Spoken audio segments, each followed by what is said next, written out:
एक सवाल है, यदि प्राउत इतना अच्छा सिद्धांत है तो इसे लागू कैसे किया जाए। हम अक्सर राजनीतिक लोकतंत्र की बात करते हैं। हम वोट देते हैं, सरकार चुनते हैं और अपने प्रतिनिधि भेजते हैं। लेकिन एक प्रश्न है, यदि किसी व्यक्ति के पास रोजगार ही नहीं है, भोजन नहीं है और जीवन की मूल आवश्यकताएं पूरी नहीं है, तो क्या वह वास्तव में स्वतंत्र है। श्री पिया सरकार कहते हैं कि केवल राजनीतिक लोकतंत्र पर्याप्त नहीं है, आर्थिक लोकतंत्र भी उतना ही आवश्यक है। आर्थिक लोकतंत्र का अर्थ है हर व्यक्ति को सम्मानजनक रोजगार मिले, हर परिवार की न्यूनतम आवश्यकताएं पूरी हों और स्थानीय लोग अपनी अर्थव्यवस्था से जुड़े निर्णय स्वयं ले सकें। एक सवाल है, उद्योग या तो बड़े पूंजीपतियों के हाथ में है, सरकार के नियंत्रण में है। प्राउत तीसरा मार्ग बताता है सहकारिता। सहकारिता का अर्थ है लोग मिलकर उत्पादन करें, मिलकर प्रबंधन करें, मिलकर लाभ बांटें और मिलकर समाज का विकास करें। इस व्यवस्था में शोषण की संभावना बहुत कम हो जाती है। इसलिए सरकार कहते हैं कि प्रत्येक क्षेत्र की अपनी विशेषताएं होती हैं। कहीं कृषि अच्छी होती है, कहीं खनिज मिलते हैं, कहीं पर्यटन की संभावना ज्यादा होती है। इसलिए विकास की योजना भी स्थानीय परिस्थितियों के अनुसार बननी चाहिए।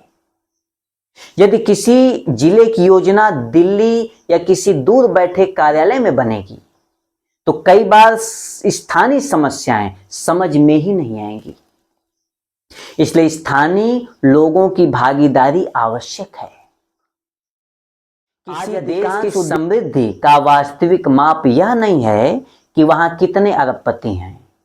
वास्तविक मापदंड यह है कि क्या सामान्य व्यक्ति सम्मान से जीवन जी पा रहा है, क्या वह पौष्टिक भोजन खरीद सकता है, क्या वह अपने बच्चों को पढ़ा सकता है, क्या वह इलाज करा सकता है।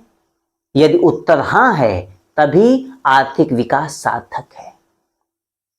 आज अधिकांश लोग अर्थव्यवस्था को केवल लाभ कमाने का साधन मानते हैं, लेकिन श्री पिया सरकार कहते हैं अर्थव्यवस्था का उद्देश्य लाभ नहीं, मानवता का कल्याण होना चाहिए। धन साधन है, साध्य नहीं। यदि धन मानवता की सेवा करे तो वह वरदान है, यदि धन मानवता पर शासन करे तो वह अभिशाप बन जाता है। नव्य मानवतावादी अर्थशास्त्र केवल मनुष्य की बात नहीं करता,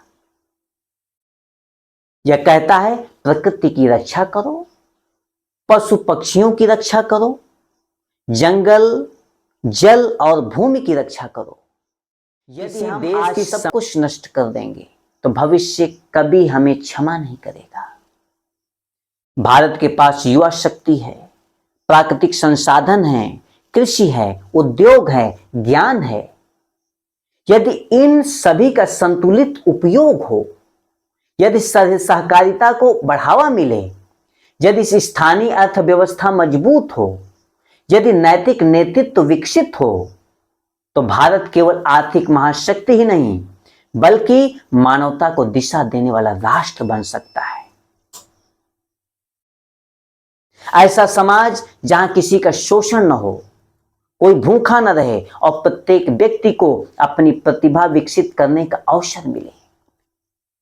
श्री पिया सरकार ने जो आर्थिक दर्शन दिया वह केवल किसी एक देश के लिए नहीं बल्कि संपूर्ण मानव समाज के लिए है।